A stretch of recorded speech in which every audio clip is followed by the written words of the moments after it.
Hi అండి. అందరికీ అడ్వాన్స్డ్‌గా happy new year. 2025లో అడుగు పెడుతున్నందుకు ఐపీఓ ఇన్వెస్టర్స్ అయితే చాలా హ్యాపీగా ఫీల్ అవ్వాలండి. ఎందుకంటే చాలా చాలా మంచి ఐపీఓస్ ఉన్నాయి లైన్‌లో 2025కి.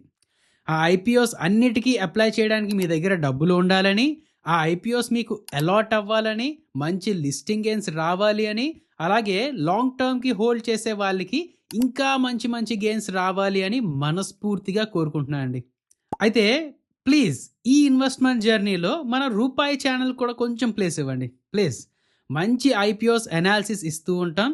మ్యూచువల్ ఫండ్స్ గురించి చెప్తూ ఉంటాం. అండ్ అలాగే జాన్వరి ఫస్ట్ వీక్ సాటర్డే నుంచి ఫ్రీగా మన రూపాయి ఛానల్‌లో stock market A to Z అనే సిరీస్ స్టార్ట్ చేస్తున్నామండి వీడియోస్ రూపంలో.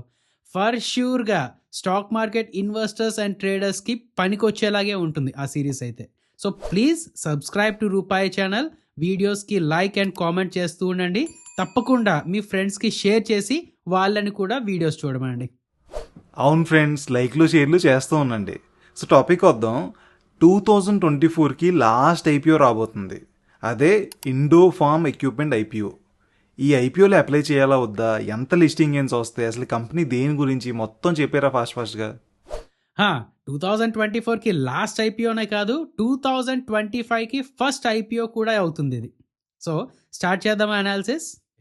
ఈ Indo farm equipment IPO December 31న ఓపెన్ అయ్యి జనవరి 3 వరకు ఉంటుంది. జనవరి 1 మార్కెట్ హాలిడే కదా. ప్రైస్ బ్యాండ్ 204 రూపీస్ నుంచి 215 రూపీస్ వరకు per share. Lot size 69 shares, అంటే ఒక లాట్ అప్లై చేయడానికి మినిమం ఇన్వెస్ట్మెంట్ 14,835 రూపీస్ ఉండాలి. సో అలాట్మెంట్ ఛాన్సెస్ ఎక్కువే.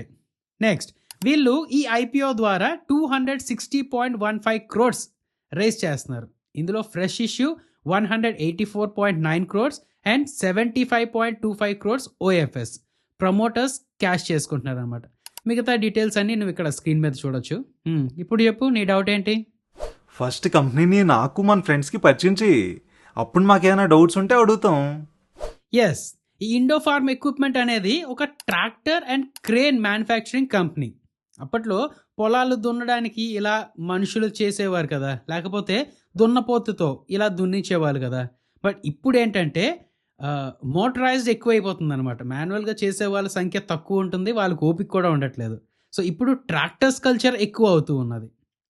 వీళ్ళు ఇండోఫార్మ్ బ్రాండ్తో 20 హెచ్పి నుంచి 110 హెచ్పి వరకు కెపాసిటీ, అంటే ఈ కెపాసిటీ ట్రాక్టర్స్ వీళ్ళు మ్యానుఫ్యాక్చర్ చేస్తూ ఉంటారు. అండ్ అలాగే ఈ ఇమేజ్ చూడు, కన్స్ట్రక్షన్ యాక్టివిటీస్ అవుతున్నప్పుడు ఇలాంటి క్రేన్స్ చూసే ఉంటావు కదా. వీళ్ళు ఇండో పవర్ బ్రాండ్తో ఇలాంటి క్రేన్స్ 9 to 30 టన్ కెపాసిటీ ఉండే ఇలాంటి క్రేన్స్ వీళ్ళు మ్యానుఫ్యాక్చర్ చేస్తూ ఉంటారనమాట. వీటితో పాటు హార్వెస్టర్స్ అని, రోటరీ టైలర్స్ అని ఇలా కూడా ఉంటూ ఉంటాయి చిన్న చిన్నవి. 34 ఏకర్స్లో హిమాచల్ ప్రదేశ్లో ఉన్న వీళ్ళ మ్యానుఫ్యాక్చరింగ్ ఫెసిలిటీలో సంవత్సరానికి 18,000 ట్రాక్టర్స్, 2,400 క్రేన్స్, 20,000 ఇంజన్స్ ఇలా తయారు చేస్తూ ఉంటారంటున్నారు వీళ్ళు. ఇంకా ఉంది విను. వీళ్ళు ఈ మెషిన్స్ ఎక్విప్మెంట్ కొనడానికి కస్టమర్స్ దగ్గర డబ్బులు లేకపోయింది అనుకో, డబ్బులు లేకపోయినా సరే వీళ్ళ ఒక ఎన్బిఎఫ్సిని సబ్సిడరీ కింద పెట్టుకున్నారు. బరోటా ఫైనాన్స్ అనే సబ్సిడరీ ద్వారా లోన్స్ కూడా ఇస్తూ ఉంటారనమాట. సో అటు సేల్స్ నుంచి ఇటు ఫైనాన్సింగ్ ఆప్షన్ నుంచి కూడా డబ్బులు వస్తూ ఉంటాయి. అండ్ ఫైనల్గా ఏంటంటే వీళ్ళు ఇక్కడే మన ఇండియాలోనే కాకుండా ఇంటర్నేషనల్ మార్కెట్స్లో కూడా బిజినెస్ చేస్తూ ఉంటారనమాట.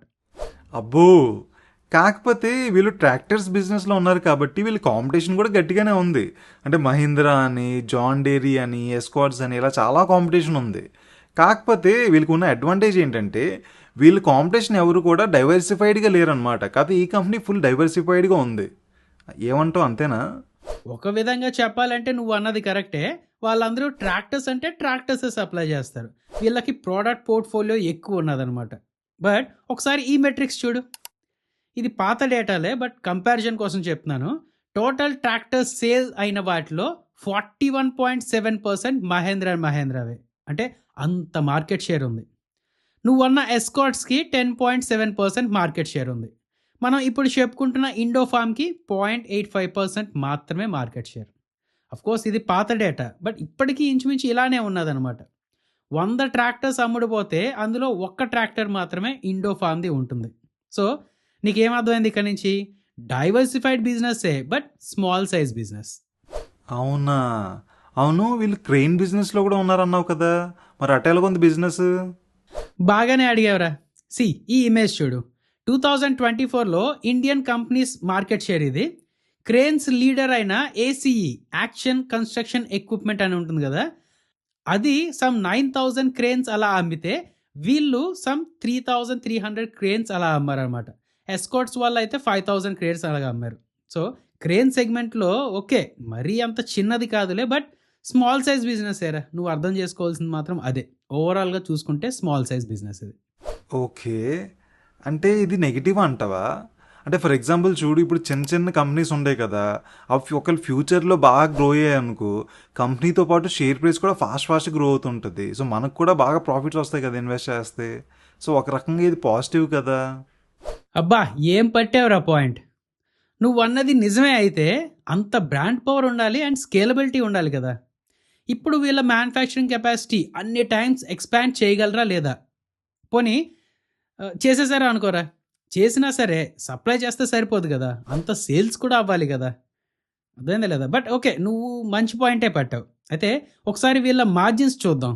మార్జిన్స్ బట్టి కూడా వీళ్ళ బ్రాండ్ పవర్ ఉన్నదో లేదో తెలిసిపోతుంది కదా. దాన్ని బట్టి వీళ్ళు ఎక్స్పాండ్ అవ్వగలరో లేదో తెలుస్తుంది కదా. ఒకసారి వీళ్ళ ఫైనాన్షియల్స్ చూడు. రెవెన్యూలో అలాగే ప్రాఫిట్స్లో కూడా గ్రోత్ లేవు. అలాగే ప్రాఫిట్ మార్జిన్స్ కూడా తక్కువే ఉన్నాయన్నమాట. మార్జిన్స్ తక్కువ ఉన్నాయంటే దాని అర్థం ఏంటి? వీళ్ళు ఎక్కువ ప్రైసెస్కి అమ్మలేకపోతున్నారు. అంటే ఎక్కువ ప్రైసెస్ పెట్టినా జనాలు కొనరు అని వీళ్ళకి కూడా తెలిసిపోయింది అనమాట. అంటే బ్రాండ్ పవర్ లేదు అనేది. అంతే కదా. ఇంకా క్లారిటీ రావాలంటే ఒకసారి కాంపిటేటర్స్లో కంపేర్ చేసి చూద్దాం.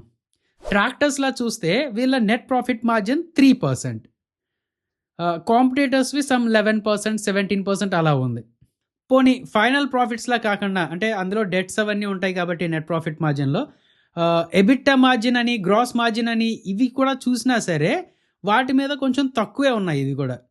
అదే కదా మెయిన్. ఇక్కడ చూడు, net working capital cycle 270 days. అంటే ఒక ట్రాక్టర్ తయారు చేయడానికి రా మెటీరియల్స్ కొంటారు కదా, ఆ కొన్న దగ్గర నుంచి ఆ ట్రాక్టర్ తయారు చేసి సేల్ చేయడానికి ఇన్ని డేస్ పడుతున్నాయి అన్నమాట. సరే, సేమ్ విత్ క్రేన్ సెగ్మెంట్ 2. అయితే ఏదో ఒక మిరాకిల్ జరిగి వీళ్ళ నిజంగా వీళ్ళ బిజినెస్ సెట్ చేసుకొని ఎక్స్పాండ్ అయ్యి మార్కెట్ షేర్తో పాటు మార్జిన్స్ కూడా ఇంప్రూవ్ చేసుకోగలరు అని అనిపిస్తే మాత్రం ఇది బెస్ట్ ఐపీఓ టు అప్లై అవుతుంది. ఎందుకంటే ఫ్యూచర్లో వీళ్ళు పెరిగితే మల్టీఫోల్డ్లో ఈ షేర్ ప్రైస్ కూడా పెరిగే ఛాన్సెస్ ఉంటాయి అన్నమాట. అంటే ఏంటి, ఇప్పుడు అప్లై చేయమంటావా లేదా? చెప్తా, లాస్ట్లో చెప్పుకుందాం. అది ఇంకొన్ని విషయాలు ఉన్నాయి, అవి కూడా మాట్లాడేసుకుందాం. ఫ్రెండ్స్, సబ్స్క్రైబ్ చేసుకున్నారా లేదా? అలాగే ప్లీజ్ లైక్ చేశారా లేదా అండి? ఆ రెండు చేయండి. అలాగే మీ ఫ్రెండ్స్తో కూడా షేర్ చేయండి ప్లీజ్. రైట్, ఈ ఐపీఓలో 180 crores అలా ఫ్రెష్ ఇష్యూ అన్నాను కదా, ఆ డబ్బులతో కొంత వీళ్ళ క్రేన్ మ్యానుఫ్యాక్చరింగ్ కెపాసిటీ ఎక్స్పాండ్ చేస్తున్నారనమాట. ఇన్ఫ్రాస్ట్రక్చర్ భూమి పెరుగుతుంది కదా, ఆ భూమి పెరుగుతున్న కొద్దీ ఈ క్రేన్స్ తాలూకా డిమాండ్ పెరుగుతూనే ఉంటుంది. అలాగే కొంత డబ్బులు ఏం చేస్తున్నారంటే వీళ్ళ ఎన్బిఎఫ్సి సబ్సిడరీ అన్నాను కదా, బరోటా ఫైనాన్స్ లిమిటెడ్ ఉంది కదా, అందులోకి పంప్ చేస్తున్నారనమాట. సో క్రేన్ సెగ్మెంట్ ఎక్స్పాండ్ చేస్తూ అక్కడ నెంబర్ ఆఫ్ యూనిట్స్ ఎక్కువ పెంచుతూ సప్లై వైపు, ఇటు ఫైనాన్సింగ్ కూడా ఎక్కువ చేస్తూ డిమాండ్ వైపు కూడా ఎక్స్పాండ్ అయ్యే ప్లాన్స్ చేసుకుంటున్నారనమాట. అయితే ఒకటి మనం చూడాల్సింది ఏంటంటే వీళ్ళ మార్జిన్స్ తక్కువ ఉన్నాయి. అది ఎందుకు అని వెనక్కి వెళ్ళి చూస్తే వీళ్ళకి హై డెట్ లెవెల్స్ ఉన్నాయి. ఇంట్రెస్ట్లే ఎక్కువ కడుతూ ఉన్నారు. సమ్ 247.3 crores డెట్స్ ఉన్నాయన్నమాట వీళ్ళకి బుక్స్లో. సరే, అందులో కొంత ఈ ఐపీఓ అమౌంట్స్తో తీసేస్తుంటారులే, బట్ ఎక్కువ ఉన్నట్లే.